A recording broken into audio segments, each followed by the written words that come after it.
2 Tirania de Aço capítulo 335 Cidade Fantasma. Quase um mês se passou desde a rápida vitória em Milão, e o exército de Berengário esperou por reforço e reabastecimento antes de marchar sobre a cidade de Parma. No momento, o Jaeger Corps tinha algumas centenas de homens com o novo Schmidt-Needle Rifle, embora a proporção de homens armados com o Needle Rifle e o tradicional Jaeger Rifle de carregamento pela boca fosse de aproximadamente 1/3 quanto ao resto do exército de Berengário. Eles ainda estavam equipados com os mosquetes Rifle 1417 e 18. No entanto, em comparação com o inimigo que enfrentavam, tais armas eram mais do que suficientes para massacrar qualquer exército que encontrassem. O Jaeger Corps havia feito seu trabalho e liderado o caminho para Parma. Ao fazer isso, eles encontraram pouca resistência. Tornou-se cada vez mais evidente que os soldados italianos ainda no campo começaram a desobedecer às suas ordens e fugir da causa perdida que era a guerra com a Áustria. No momento, a cidade de Parma podia ser vista ao longe. No entanto, algo estava visivelmente faltando na mente de Berengário enquanto ele olhava para longe através de seus binóculos. Sobre as muralhas da cidade, pelo que ele sabia, não havia defensores estacionados nas muralhas. Isso foi bastante chocante, pois toda a cidade deveria ter uma guarnição para defendê-la, especialmente em tempos de guerra. No entanto, quanto mais ele observava as paredes, mais ele as encontrava vazias de qualquer forma de presença militar. Com isso em mente, Berengar deu uma ordem ao seu coronel Dietrich do Jaeger Corps. Envie alguns de seus homens para escalar as muralhas e ver o que eles podem descobrir sobre a situação atual dentro da cidade. Faça com que seus outros homens os protejam da linha das árvores. Com isso dito, Dietrich acenou com a cabeça antes de dar as ordens às suas tropas de elite. Alguns podem considerar isso uma missão suicida, mas Berengar não queria cair em uma armadilha. Quanto ao resto de seu exército, eles imediatamente ficaram alertas e fixaram suas baionetas em preparação para o caso de uma emboscada.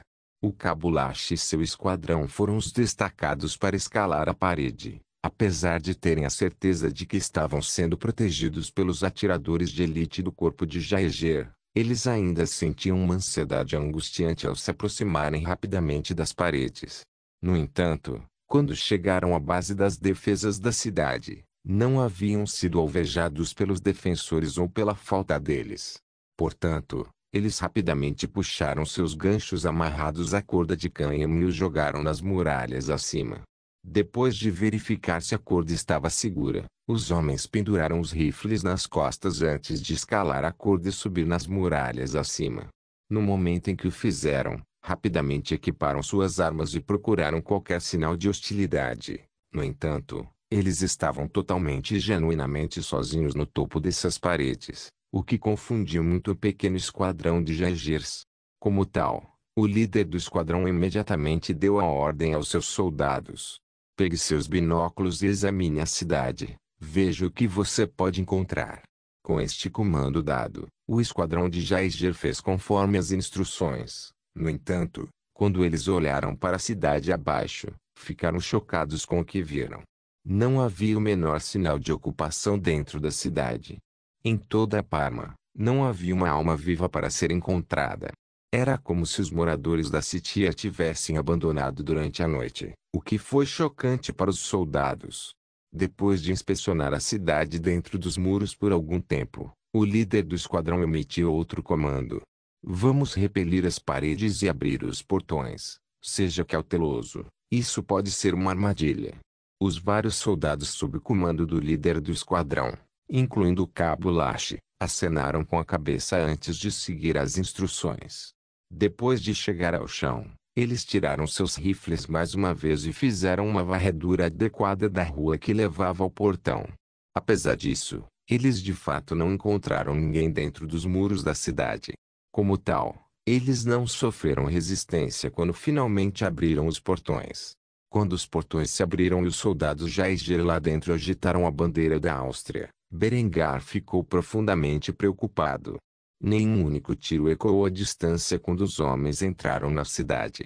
Apesar disso, Os portões da cidade foram abertos sem esforço e seus jaegeres pareciam totalmente ilesos. Berengar não conseguia entender que os jogos italianos estavam jogando, mas considerando isso, ele decidiu investigar. Com isso em mente, ele deu uma ordem a seus oficiais, que transmitiram suas ordens a todo o seu enorme exército. Vamos entrar pelos portões da cidade, mas fiquem atentos, isso pode muito bem ser uma armadilha. Depois de ouvir suas ordens, o anfitrião austríaco avançou para a cidade abandonada em uma tentativa de investigar minuciosamente o que estava acontecendo. Depois de se aproximar dos portões da cidade, Berengar começou a falar com seus jaeges, que foram os primeiros a entrar em cena. Relatório de Estado. Imediatamente o líder do esquadrão saudou o rei antes de relatar o que sabia sobre a situação atual. Sua Majestade, observamos a cidade por algum tempo com nossos binóculos para não encontrar um único vestígio de habitação, ou todos estão escondidos silenciosamente dentro dos muros da cidade, ou ela foi completamente abandonada. Ao ouvir isso, Berengário ficou chocado. Mesmo para uma cidade pequena como esta, levaria algum tempo e esforço para retirar todos os seres vivos de dentro e realocá-los completamente. Embora tivessem esperado cerca de um mês pela chegada de reforços, ainda parecia improvável que todos os cidadãos tivessem fugido da cidade em tal período de tempo que Berengário deu seu decreto ao exército. Destrua esta cidade, quero descobrir o que aconteceu aqui. Lembre-se, isso ainda pode ser uma armadilha. Com isso em mente, os soldados austríacos começaram a derrubar todas as portas da cidade onde procuravam pessoas, riquezas ou pistas sobre o que havia acontecido. Como a cidade havia sido evacuada rapidamente, muitas coisas de valor foram deixadas para trás e, como tal, Berengário e seu exército puderam adquirir algum grau de riqueza para trazer de volta à Áustria. No entanto, a forma mais crucial de inteligência veio de uma carta deixada dentro de uma casa. Os espiões de Berengar ocuparam esta pequena estrutura. Ao fazer isso, eles foram forçados a desocupar a cidade com o resto dos civis. Antes de fazerem isso, eles deixaram uma carta para informar o exército real austríaco quando chegaram sobre o que havia acontecido na cidade e outras semelhantes no norte da Itália. O imperador havia feito um decreto de que todas as cidades e vilas no caminho para Florença deveriam ser evacuadas, onde seu povo buscaria refúgio dentro das poderosas muralhas da capital. A realidade por trás desse decreto era que o imperador Balsamo Corsini pretendia armar todos os cidadãos capazes de portar armas para lutar contra os invasores austríacos. Um sorriso perverso curvou-se nos lábios de Berengário ao ler o conteúdo da carta.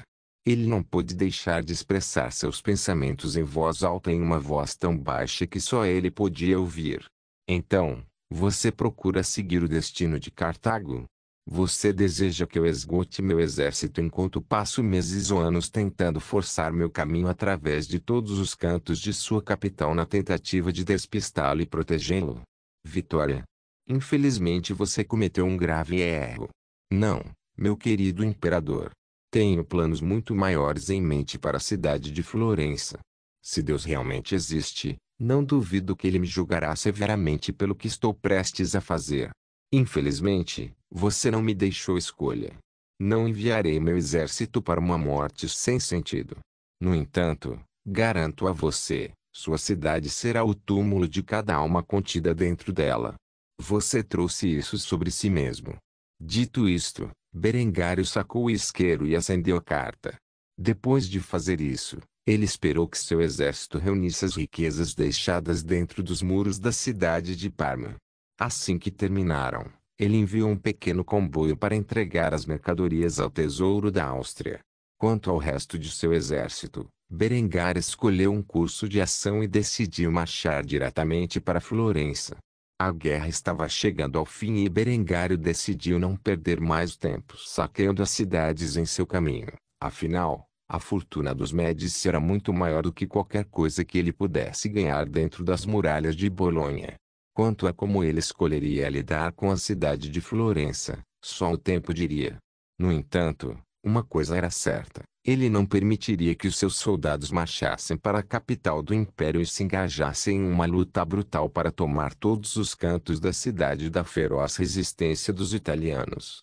Tirania de Aço capítulo 336. Cerco a Florença. Parte 1. Desde que Berengar e seu exército partiram de Parma, mais de um mês se passou. Vários acampamentos de cerco foram montados ao redor da cidade de Florença, onde residiam o imperador e os Médici.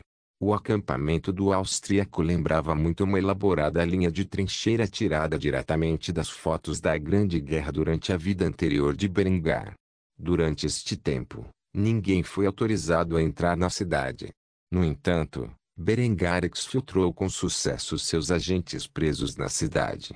Demorou algum esforço, mas eles foram recuperados de sua posição sem incidentes antes do início do bombardeio austríaco. Depois de recuperar seus agentes, os canhões do exército real austríaco dispararam projéteis em um arco, pousando sobre as muralhas da cidade e na cidade, bombardeando os habitantes dentro. Com as centenas de milhares de pessoas que haviam evacuado para a cidade de Florença, Berengar sabia que seria uma questão de meses até que o suprimento de alimentos diminuísse e as pessoas começassem a morrer de fome.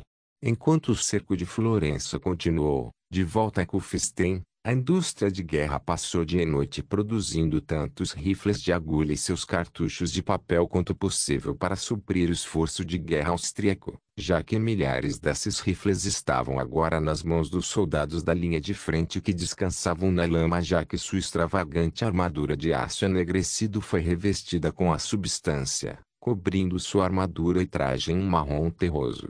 Nos últimos 3 dias, choveu sem parar, para os soldados do escalão de retaguarda que ainda recebiam os rifles de pedeneira. Eles só podiam manter suas armas secas sob as coberturas de palha da vasta linha de trincheiras. Quanto aos homens com rifles de agulha, eles permaneceram na linha de frente, prontos para atirar em qualquer alvo em potencial que pudesse atacar suas fileiras. Apesar das semanas de bombardeio constante, a cidade ainda resistiu aos exércitos de Berengar até o amargo fim. Como tal, Berengário adotou uma abordagem descontraída e começou a escrever cartas para seus entes queridos em casa. Foi uma forma de se divertir durante este cerco prolongado. Os ecos de centenas de canhões continuaram a disparar enquanto Berengário escrevia com tinta e pena para sua amada Adela, que ele sabia estar em Kufstein. Os anos se passaram desde que ele ficou noivo da garota, e ela agora estava na idade adequada para se casar. Com isso em mente, Berengário escreveu para sua pequena noiva, expressando seu desejo de voltar para a casa do campo e finalmente tomar sua mão em casamento. Ela era sua noiva, sua rainha e a primeira entre suas esposas, e nada poderia mudar esse fato. Enquanto ele escrevia uma carta de amor para sua mulher, uma batida no telhado de seus aposentos ressoou por toda a sala. Berengar olhou para ver um de seus oficiais, vestido com trajes de estilo renascentista, em posição de sentido. Berengário, vestido de maneira igualmente espalhafatosa, embora coberto de lama seca, levantou-se de seu assento e retribuiu a saudação ao soldado. No momento em que o fez, o oficial começou a dar seu relatório.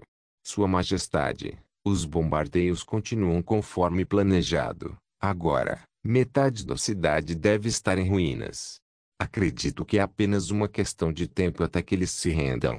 Apesar deste relatório, Berengário não parecia otimista. Em 3 ocasiões distintas, o exército inimigo avançou em sua linha de trincheira no mês anterior. O resultado foi um massacre completo e absoluto das forças italianas.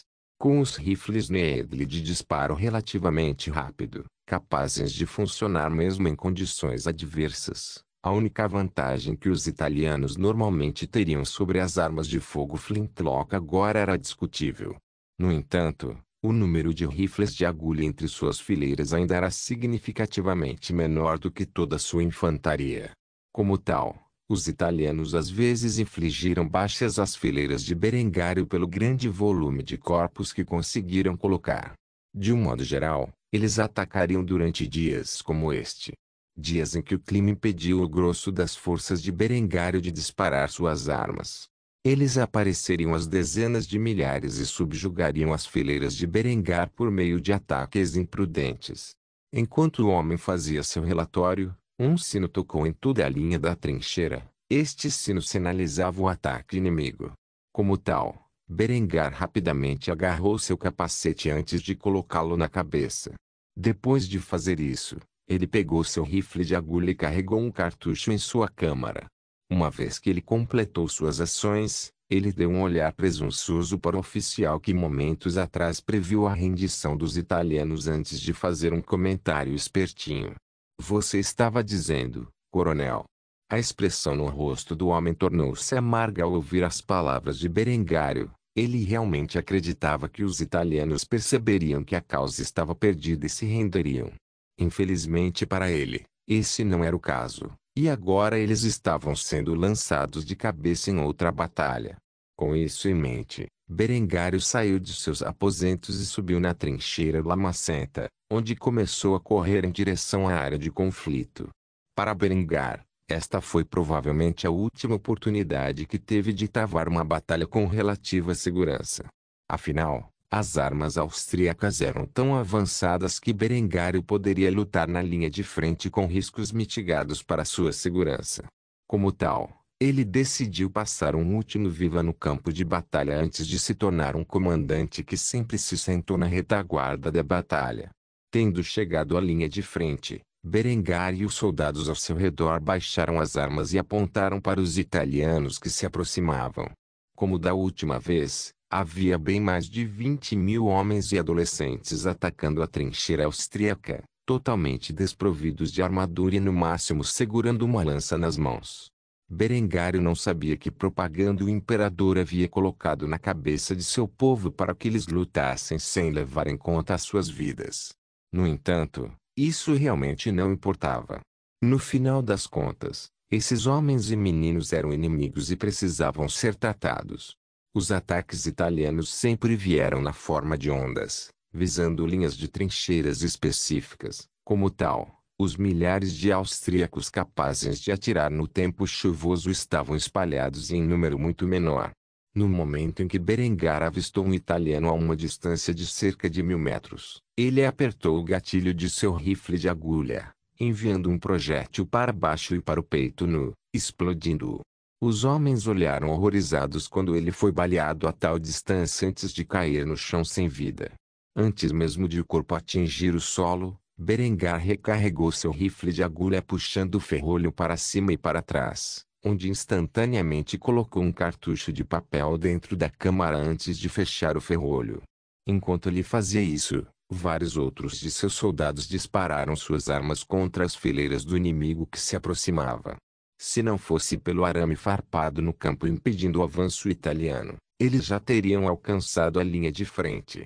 Milhares de canhões ecoaram na linha de frente enquanto centenas de soldados austríacos de outras posições de trincheira avançavam em direção a Berengar e suas tropas em busca de reforços. Enquanto os reforços lutavam para chegar, Berengar mais uma vez disparou seu rifle contra o inimigo quando o projétil calibre 451 perfurou o crânio de um menino de não mais de 14 anos. Berengar rapidamente carregou sua próxima rodada. No entanto, quando ele puxou o gatilho, tudo o que pôde ser ouvido foi um clique audível. Com cartuchos de papel, a taxa de mau funcionamento era de aproximadamente 1 em cada 14 rodadas. Como tal, ele puxou o ferrolho antes de pegar sua haste de limpeza, que estava presa sob a barra. Depois de pegar o dispositivo, ele o enfiou no cano do rifle e soltou o cartucho defeituoso. Tendo feito isso, Berengar colocou a vareta de limpeza de volta em seu lugar antes de enfiar a mão em seu equipamento de teia, onde recuperou outro cartucho de papel e o encaixou no rifle, onde empurrou o ferrolho para frente. Depois de fazer isso, ele mirou e disparou outra rodada, apenas para errar o alvo por apenas 1 polegada.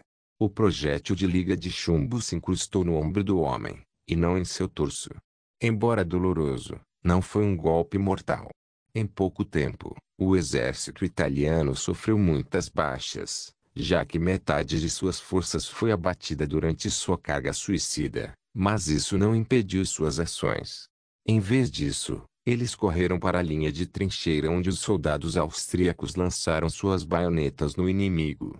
Felizmente para os soldados austríacos, esses inimigos eram meros recrutas camponeses rapidamente convocados para o combate a qualquer momento. Eles não tinham armadura e, portanto, as baionetas austríacas em estilo de lâmina perfuravam facilmente seus torsos, enviando-os para a vida após a morte.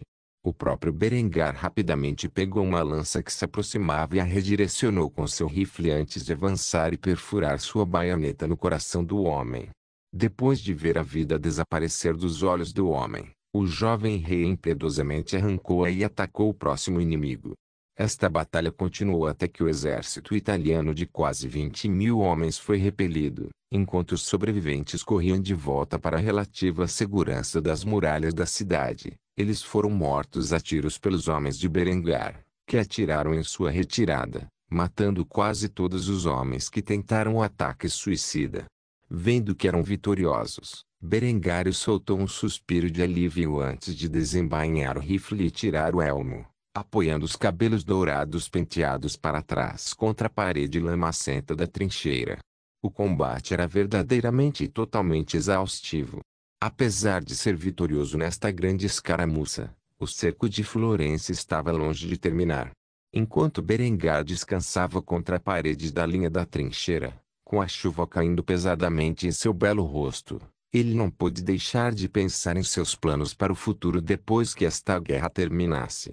Quando ele finalmente derrotasse o Império e conquistasse sua independência, ele daria início aos estágios iniciais da Era do Steam. Ele honestamente esperou o suficiente. Tirania de Aço capítulo 337, Cerco de Florença parte 2. Depois daquele dia em que Berengar e seu exército lutaram contra a carga italiana, as coisas voltaram ao ritmo normal. A chuva finalmente dispersou e logo as trincheiras enlameadas secaram, permitindo que os soldados austríacos ainda empunhassem rifles de pederneira para usar suas armas adequadamente. A chuva foi substituída por neve quando o inverno logo caiu sobre a cidade de Florença e, portanto, o exército austríaco agora estava vestido com suas roupas de inverno, que lutava cada dia para suportar a vida fria e dura de sustentar um cerco de longo prazo enquanto vivia em uma trincheira. Mais um mês se passou e, durante esse período, os italianos raramente avançaram. Apesar disso, o exército austríaco continuou a bombardear a cidade todos os dias por várias horas seguidas. Se não fosse pelas rotas de abastecimento estabelecidas de Berengário e pelas cidades vazias atrás dele, ele teria dificuldade em manter o número de projéteis necessários para bombardear a cidade. O trovão dos canhões ecoava enquanto as centenas de canhões alternavam o fogo, garantindo que uma bateria fosse disparada quase a cada segundo durante o período de tempo que Berengar havia estabelecido para os bombardeios. Vendo como as peças de artilharia foram elevadas em graus variados, os projéteis voaram sobre as paredes e para a cidade abaixo. Os cidadãos de Florença tiveram suas casas destruídas e suas vidas foram tiradas durante esse processo. Na verdade, a essa altura, o exército de Berengário havia disparado centenas de milhares de projéteis contra a cidade. Ele estava começando a se perguntar se havia alguém vivo em Florença. Afinal, já fazia algum tempo que os italianos não haviam invadido sua posição. Se não fosse pelos cerca de 3 anos gastos na preparação para esta guerra, Berengar provavelmente teria ficado sem munições há muito tempo. No momento, Berengar estava na região mais recuada da linha de trincheiras, onde seus aposentos foram construídos no solo. Ele estava se barbeando, pois agora estava claro o suficiente para ele fazer isso. A navalha cortou os pelos que cresciam em seu rosto e pescoço quando ele começou a cair na gargalhada. Se alguém o observasse, pareceria que ele havia enlouquecido. Ainda assim, Berengar foi lembrado de um incidente de uma franquia de ficção científica em particular de sua vida anterior, onde soldados bombardearam uma cidade por anos depois que todos dentro dela estavam mortos há muito tempo. Tendo quase cortado a garganta enquanto ria dessa perspectiva, Berengário rapidamente se acalmou e terminou a tarefa em mãos. Depois de fazer isso, ele decidiu que verificaria se havia alguém vivo em Florença. Como tal, Ele se limpou antes de pegar seu burgonete, onde o colocou sobre a cabeça. Ele então pegou o seu rifle de agulha e saiu de seus aposentos, onde entrou nas trincheiras. Dentro das trincheiras, ficou claro que os homens haviam enfrentado bastante dificuldade nos últimos 2 meses de guerra de cerco. No entanto, não foi nada comparado às pobres almas que sofreram durante a grande guerra de sua vida anterior. Afinal, o exército de Berengário não foi bombardeado pelos defensores da cidade. Por fim, Berengar dirigiu-se ao refeitório construído para seus oficiais generais jantarem. Vê-los comendo seu suprimento matinal de café da manhã trouxe um sorriso ao rosto de Berengar. No momento em que viram o rei chegar, pularam de seus assentos e o saudaram, onde Berengar imediatamente respondeu com o comando: à vontade. Depois que os homens relaxaram, Berengar abordou o general encarregado de liderar suas 5 brigadas de artilharia e começou a discutir seu mais novo plano. Acho que está na hora de derrubar as muralhas. Faça com que sua brigada dentro de nossa linha de trincheira concentre seu fogo na muralha norte até que ela desmorone. Gostaria de ver se ainda resta alguém vivo na cidade. Depois de ouvir esta ordem, o general assentiu antes de responder: sim, majestade. Transmitirei suas ordens imediatamente. Dito isto, Berengário acenou com a cabeça em aprovação, despedindo-se assim do homem para onde correu informar as unidades de artilharia das suas novas ordens. Pouco depois, o bombardeio começou mais uma vez, quando os projéteis assobiaram no ar e explodiram na parede norte. Enquanto esta barragem havia começado, Berengário também deu novas ordens aos generais de infantaria. Preparem nossos soldados, estamos entrando na cidade. Chegou a hora de encerrar esta guerra e garantir nossa independência. Pela glória e pela pátria. Deus conosco. Depois de ouvir isso, os generais de infantaria pularam em resposta ao saudar Berengar. Pelo rei e pela pátria. Depois, Berengário dispensou-os, onde começaram a reunir o exército que passara os últimos 2 meses a viver nas trincheiras, à espera deste momento. Após cerca de 1 hora, a parede norte desabou e, com ela, a cidade de Florença, ou o que restava dela, foi revelada. Berengar ficou na frente de seu exército com sua espada desembainhada enquanto fazia um discurso breve, mas empolgante, que hoje seja para sempre conhecido como o dia em que a Áustria conquistou sua independência do Império. Quaisquer que sejam as dificuldades que você possa enfrentar, saiba que a Áustria está ao seu lado. Deus conosco. Milhares de homens instantaneamente ecoaram o grito de guerra austríaco quando começaram a avançar. A visão de dezenas de milhares de soldados austríacos emergindo das trincheiras com seus rifles na mão e suas baionetas afixadas enquanto avançavam em direção à cidade em ruínas era realmente algo de se ver. Berengar permitiu que o exército passasse por ele quando ele assumiu uma posição de retaguarda no exército. Os dias em que ele avançava nas linhas de frente da guerra já haviam passado. Embora pudesse assumir um papel ofensivo nas trincheiras, não seria mais o primeiro a invadir uma cidade. Assim, ele seguiu o exército pela retaguarda quando eles romperam a brecha entre as paredes do norte apenas para ver uma escala de morte e destruição que ele nunca havia testemunhado antes. Após meses de bombardeio e centenas de milhares de projéteis lançados sobre a cidade, poucos prédios ficaram de pé. A maior parte de Florença havia se desfeito em escombros, e as pessoas dentro dos muros da cidade foram dilaceradas pelos projéteis explosivos ou esmagadas até a morte pelos prédios desabados. Cadáveres com meses de idade enchiam as ruas enquanto infeccionavam e apodreciam. Berengar agora entendia por que os italianos não haviam enviado uma força para atacar sua linha em semanas. A razão era simples: não havia mais ninguém para enviar. Apesar da destruição total trazida à cidade de Florença, o exército de Berengário foi, como sempre, profissional. Como tal, eles limparam as ruas com cautela enquanto marchavam sobre o Palácio Imperial e, mais importante, o Banco Medici. De vez em quando, os soldados do exército real austríaco limpavam os escombros e encontravam alguns cidadãos escondidos em seus porões, presumindo que sua casa tivesse um. Muitos deles morreram de fome, Outros conseguiram sobreviver, possivelmente por meio de medidas drásticas. No entanto, esses sobreviventes em estado de choque não ofereceram resistência ao exército que trouxe a morte em suas terras. Berengar liderou pessoalmente suas tropas no agora devastado Medici Bank. Nenhuma única alma foi deixada viva dentro da estrutura, embora tenha sido atingida por projéteis e desabado em algumas áreas. Pela graça de Deus, ela havia sobrevivido ao bombardeio massivo que Berengário havia desencadeado sobre a cidade. Berengar caminhou lentamente pelos corredores do banco com uma expressão calma e controlada no rosto. Ele estava flanqueado por seus granadeiros, que o guardavam com cautela. Eventualmente, ele alcançou o cofre onde a fortuna dos Medici estava contida, onde seus soldados usaram TNT para arrombar a entrada. Depois de entrar no cofre, Berengar olhou para o enorme tesouro de moedas de ouro e prata empilhadas até o teto. Berengar nunca imaginou que a riqueza dos Medici fosse tão grande. Contemplar um estoque tão vasto de ouro e prata acendeu um interruptor no cérebro de Berengar. O ouro era uma substância como nenhuma outra. Em comparação com as resistências materiais do aço, era um metal muito menos prático. No entanto, o efeito que teve na mente de um homem foi como nenhum outro.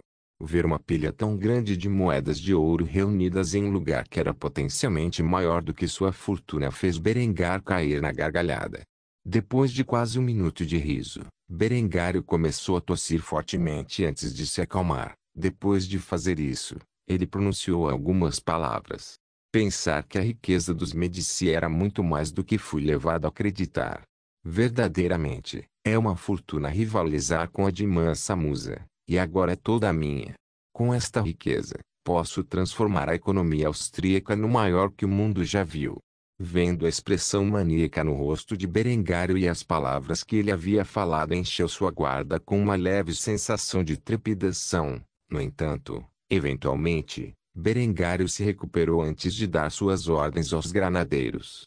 Guarde este tesouro, assim que terminarmos de proteger a cidade, levaremos tudo de volta para Kufstein, onde será derretido e cunhado novamente em nossa moeda. Com isso dito, a vasta fortuna da família Medici chegou às mãos da dinastia von Kufstein e, por extensão, do Reino da Áustria.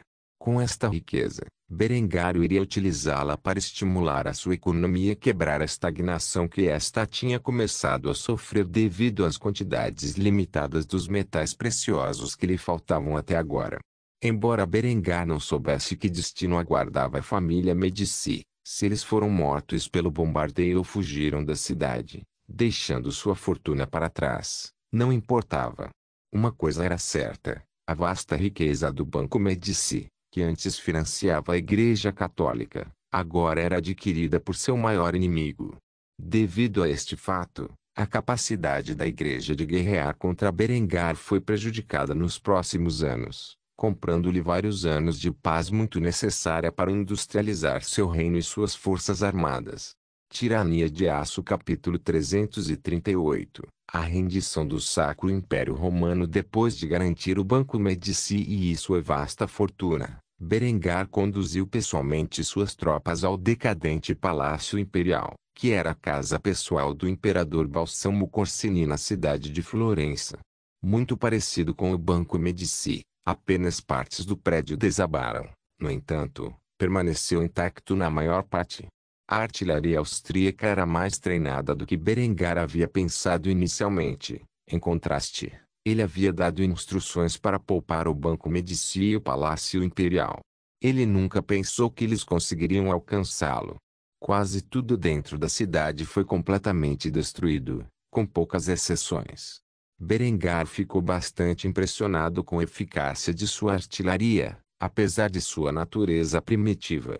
Ele só podia imaginar a destruição que poderia causar se estivesse equipado com equipamentos mais modernos, como canhões de carregamento pela culatra. Berengário pensou nisso enquanto passeava pelas ruínas de Florença.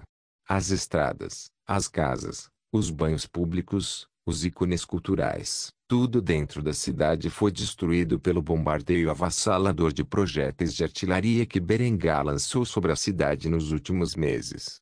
Tanto é assim que Berengário se entristeceu, não pela perda de vidas, mas pela destruição da história ocorrida numa tão antiga e magnífica cidade. Embora ele não fosse um historiador profissional em sua vida passada, ele era altamente conhecedor do assunto e tinha paixão por ele. Ver sua guerra causar tamanha devastação à cidade que deveria desempenhar um papel proeminente no renascimento quase trouxe lágrimas aos olhos do jovem monarca enquanto ele marchava cada vez mais perto do palácio. Eventualmente, Berengar alcançou os degraus em ruínas do dilapidado Palácio Imperial. Após uma inspeção mais detalhada, parecia estar em um estado muito frágil, tanto que ele sentiu que poderia desabar a qualquer momento. Com isso em mente, ele enviou seus soldados para investigar o prédio antes de entrar. Se o imperador fosse sábio, ele teria fugido para a adega, pois essa era a sua melhor chance de sobrevivência. Como tal, as tropas de Berengário avançaram rapidamente pelo edifício, certificando-se de que cada sala estava livre de potenciais hostis. Eles não encontraram uma única alma viva nos níveis superiores, embora houvesse alguns cadáveres de guardas e servos que as partes desmoronadas do prédio haviam esmagado. No entanto, nenhum se parecia com a descrição do imperador. Por fim, os soldados de Berengário encontraram a entrada do porão. Era uma longa escada que conduzia a alguns caminhos subterrâneos. Como tal, a unidade enviou um soldado para informar Berengar de sua descoberta. O jovem soldado estava vestido com armadura básica de placas enegrecidas, com o traje chamativo por baixo. No entanto, estava completamente manchado de sujeira dos meses de guerra de trincheiras que o homem havia suportado e, como tal, seu uniforme parecia que iria se misturar com a lama. Sua Majestade, o prédio está limpo, exceto o porão. Com sua permissão, vamos abrir uma brecha em sua entrada e ver se podemos encontrar algum sinal do imperador e sua família. Berengar silenciosamente acenou com a cabeça enquanto seguia o soldado de volta para dentro, onde deu a ordem aos granadeiros veteranos que compunham seu guarda-costas. Se o imperador e sua família ainda estão respirando, quero que sejam capturados vivos. Quanto a quaisquer outros sobreviventes, faça o que achar necessário. Depois de dizer isso, todo um esquadrão de granadeiros desceu a escada. Pouco depois, Berengário iniciou a descida, onde ao longo do caminho, ouviu tiros ressoando do porão abaixo. Com isso em mente, ele rapidamente abriu caminho para o porão, onde encontrou o imperador e sua família encolhidos em um canto, seus últimos guarda-costas caídos mortos no chão, sangrando devido aos ferimentos de bala que rasgaram seus peitos. Eles foram mortos a tiros pelos granadeiros austríacos. Como tal, Berengar rapidamente pediu um relatório de status do líder do esquadrão. O que aconteceu aqui? O Grandier saudou instantaneamente Berengário antes de descrever os eventos que haviam ocorrido momentos antes. Entramos na sala como nos foi ordenado. Imediatamente ao entrar, os guardas correram para nós com suas lâminas, então nós os abatemos. Não se preocupe, Sua Majestade. O imperador e sua família foram poupados. Ao ouvir isso, Berengário permaneceu em silêncio enquanto acenava com a cabeça em afirmação das ações do granadeiro. Depois de fazer isso, ele se aproximou lentamente do imperador, que estava ajoelhado enquanto tremia de medo como uma criança pequena. Berengar começou a ficar na frente do homem com um sorriso perverso no rosto. Cada palavra proferida por Berengário vinha de uma posição de força avassaladora, como se ele estivesse intimidando os fracos. Imperador Balsamo Corsini, devo dizer, esta é a primeira vez que o encontro pessoalmente, e ainda assim estou terrivelmente desapontado. Pensei com certeza que um homem de sua posição teria coragem de ficar diante de mim, mas aqui está você ajoelhado como uma criança covarde. Permita-me simplificar as coisas para você. Seus exércitos estão quebrados, sua capital está em ruínas e sua riqueza agora pertence a mim. Você não tem mais nada. Este é o resultado de suas ações e somente suas. Minhas exigências são simples. O reino da Áustria será doravante uma nação independente, e o império reconhecerá sua legitimidade. Você também deve reconhecer a anexação da Confederação Suíça pela Áustria. Tudo ao norte de Roma e de Sardenha se tornará doravante o reino da Lombardia e será estabelecido como um protetorado sob a suzerania da Áustria, onde prestarão tributo a seus novos mestres na forma de dinheiro e matérias-primas. Eles devem ter um exército permanente de não mais que 10.000 soldados para atuar apenas como meio de defesa. Malta será cedida à Áustria, onde todos os residentes atuais serão evacuados da ilha e devolvidos ao continente italiano. Quanto ao resto da Itália, permanecerá nas mãos de você e de sua dinastia, e você é livre para fazer o que quiser com ela, sob a condição de que seu império se abstenha de atacar meu reino pelos próximos 5 anos. Você deve nos pagar indenizações na forma de ouro e prata no valor total de 1.000.000 de florins austríacos. Isso, é claro, além da riqueza que confiscamos do Banco Medici e das cidades que saqueamos desde então. Espero que isso seja pago à Áustria dentro de 100 anos. As exigências feitas por Berengar eram excessivas. Por exemplo, suas reparações representariam mais de 30 toneladas de ouro. Na vida passada de Berengar, isso valeria mais de $1 bilhão, com uma quantidade limitada de ouro na Europa em 1421. O grande volume de pagamentos que Berengar estava pedindo ao Sacro Império Romano era suficiente para garantir que o Império estivesse em dívida com a Áustria por 100 anos ou mais. No entanto, apesar das exigências insanas que Berengar lhe impôs, o imperador não estava em posição de rejeitá-las. Seu exército foi totalmente aniquilado e sua capital em ruínas. Se ele resistisse, a única coisa que aconteceria seria sua morte. De uma forma ou de outra, Berengário conseguiria o que queria. Como tal, o outrora poderoso Sacro Imperador Romano acenou com a cabeça em derrota, concordando com os termos apresentados. Neste momento, o Sacro Império Romano havia se rendido oficialmente ao Reino da Áustria. A guerra pela independência da Áustria havia terminado e, com ela, mudanças significativas estavam prestes a ocorrer na Europa.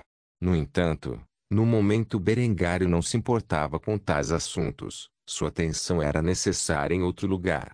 Como tal, ele e suas tropas partiram do palácio. Em poucos dias, ele assinaria um tratado de paz oficial com o imperador onde todos os seus termos estariam escritos no contrato. Berengar voltou ao Banco Medici e observou suas tropas começarem a transportar uma quantidade substancial de ouro e prata do banco para vagões de suprimentos. Levaria semanas, possivelmente até meses, para transportar toda essa riqueza de volta ao Tesouro Nacional Austríaco em Kufstein. Como tal, Berengar deixaria para trás um exército de 25.000 homens dentro da arruinada cidade de Florença para garantir que o ouro e a prata fossem transportados com sucesso de volta para a Áustria. Enquanto os soldados de Berengar passaram os meses seguintes garantindo que os bens ganhos na guerra completassem sua jornada, o jovem monarca partiria para Kufstein imediatamente após a assinatura do tratado. Terminada a guerra, o jovem rei tinha assuntos essenciais de Estado a tratar. A Áustria ganhou uma quantidade considerável de terras e riquezas com este conflito. Berengar também prejudicou o apoio financeiro de seu maior inimigo e garantiu que seus rivais do sul não pudessem atacá-lo por um período de 5 anos. Com esses ganhos, Berengar pretendia totalmente utilizar o tempo e os recursos que havia adquirido nesta guerra para acender o fogo da indústria. Quando finalmente voltasse de Florença, uma nova era aguardaria o jovem monarca. A era dos Hohenstaufen estava prestes a cair sobre o recém-fundado Reino da Áustria. Não se esqueça de deixar o link de se inscrever no canal. Caso queira contribuir de alguma forma com o canal, entre em contato comigo pelo Instagram do canal. O link do Instagram do canal estará na descrição do vídeo. Por favor, certifique-se de verificar meus outros vídeos. Tenho certeza que você vai gostar deles. Solém irmãos.